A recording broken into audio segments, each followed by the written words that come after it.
Մոսկվայի մասնաճյուղ ուղարկվել է 6.9 միլիոն դոլար, մոտ 7 միլիոն դոլար։ 7 միլիոն դոլարով 3 առնվազն 4 նոր դպրոց կարելի էր կառուցել։ Հիմա դժվար է հասկանալ այդ 7 միլիոն դոլարը Մոսկվա գրասենյակ ուղարկելու որոշումը ով է կայացրել։ Ում է գնացել։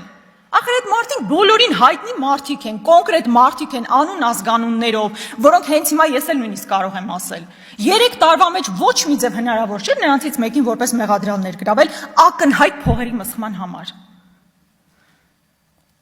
Կամ հաջորդը, դրա մասին մի անգամ էլ Նիկոլ Փաշինյանին եմ հարցաղել։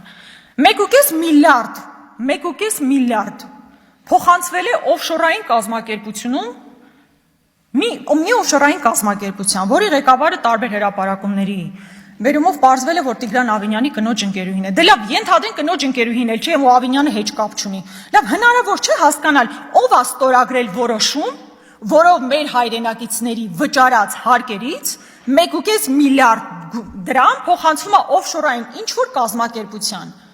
Ու արդյունքը չկա, հասկանում եք, ուղղակի այսպես բան է արել, գումար ուղղակի փոխանցվել է այնտեղ ու որևէ հետևանք չի ունեցել, որևէ արդյունք չկա։ Էլ չեմ ասում, որ պարզում է գոյություն են մարդիկ, ովքեր ստացել են 250 միլիոն դրամ աշխատավարձ։ Պատկերացնում եք 250 միլիոն դրամ աշխատավարձ ստացող մարդը ունի կոնկրետ անուն, ազգանուն, ինչու ինքը գործում ներգրաված չէ որպես մեղադրյալ։ Այս ամեն ինչի պատասխանները դուք պետք է տաք, ուզեք չուզեք։ Եթե պետք լինի 100 անգամ եմ ասել, 1000-րդ անգամ եմ ասելու։ Սրանից խուսափել ուղղակի չի ստացվելու եւ դուք դրա համար պետք է պատասխան տաք։